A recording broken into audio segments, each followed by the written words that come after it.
Now you are a new entrepreneur, a startup. You have Provarity.ai. How did you start this business? A year ago, last January, I promoted my COO, Arnab Mishra, to the CEO of Xactly, and I decided, that's it. And, I don't need any more money. I kind of feel like I've done enough. And so I'm going to retire. We've been married, be 34 years in May. Around about February, my wife started telling me, I don't think we're going to make it to 34 years if you don't get a job. Because I was just driving her crazy. I was wake up every morning and start trying to organize her life, and she's not used to me being there and doing that, right? And I had been on the board of this company called Provarity for 3 years. I liked what they were talking about because that Xactly, we didn't like to do a lot of POCs, but we did do them, proof of concepts, that kind of thing, pilots. But when we did do them, it was always a show. Like we would, you'd hand it off to the SEs. No offense to the SE teams, but there's no software that's purpose built for them, right? We would bastardize Salesforce and make them fill out some fields. But for all intents and purposes, these POCs would be like a black hole. Like it would be a 6 month project being managed by the SE, and we would just hope it came out positive on the other end. These POCs oftentimes were only as good as the SE you got assigned, right? And not all SEs are created equal. The reason I joined the board is I thought, this could be a really cool add-on for me to do with Xactly, right? That was originally the intent. Around about that same time in February, they started coming to me saying, hey, and I was an investor too. They started coming and saying, hey, we need more money. We need more money.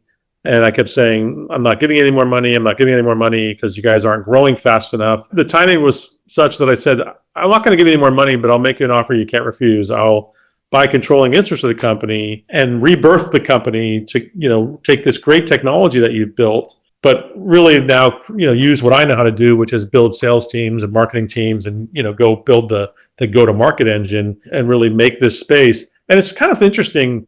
I'm amazed at the parallels to Xactly 20 years ago, right? Xactly 20 years ago, there was no purpose-built app for comp people.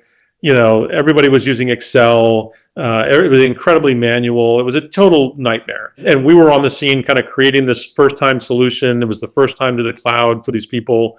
And there was very little competition, almost no competition. This feels the same way, right? We were selling to comp people. What was neat about that was no one was calling comp people. So they would answer their phone because who was selling to comp people besides us, right? This is the same thing. There's no purpose-built apps for SE teams. By and large, no one's calling them to sell them anything because they don't have anything to sell them. They're, I think, sort of the last bastion of the sales go-to-market engine that is unautomated. You wouldn't believe the companies I talk to, public companies with large sales teams doing tons and tons of these POCs. And literally the way they're managing it is somebody's created 3 or 4 fields in Salesforce and they have to fill those out. And you go to the SE team and you go like, why aren't you filling those out? And then you go to management and the manager's like, these SEs are allergic to Salesforce. They won't go and fill it out. And why? Because it's a chore. It's not like this purpose-built software to actually help them.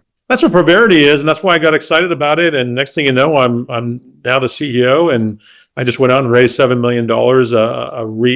It's not even an A round; it's a pre-Series A round. But we're kind of a weird pre-Series A because we got lots of customers, we got a working product, because we spent all this money that they've raised over the last 3 years that we kind of washed away. And so it's a really neat opportunity. I'm having a blast. I will say the challenging was the culture, because it's a totally virtual company. Culture is not something that you dictate, right? You don't just say, this is our culture, these are our core values, you will abide by them, blah, blah, blah. There's a reason that this is so important. While people will tell you they work for money, I don't think that's true. I think generally people want to work at places that they wake up in the morning excited because they're being challenged, or they feel like there's a broader, bigger goal, or that they're being treated fairly, or that the work they're doing matters. The money is really second or even tertiary. At Provarity, I just don't want to work with people who are jackasses. It's just, we've all done that, and life is just way too short. And there's no amount of money that you could pay me to work with people I don't like. And so I'm really, really focused with this time around to only work with people I really like. And that's fun. And, we're having a good time because again, it's not about the money. It's certainly for me, it's not about the money this time at all. I want to show that we can do it again. I want to create something neat. I want to create a new category. There's different motivations.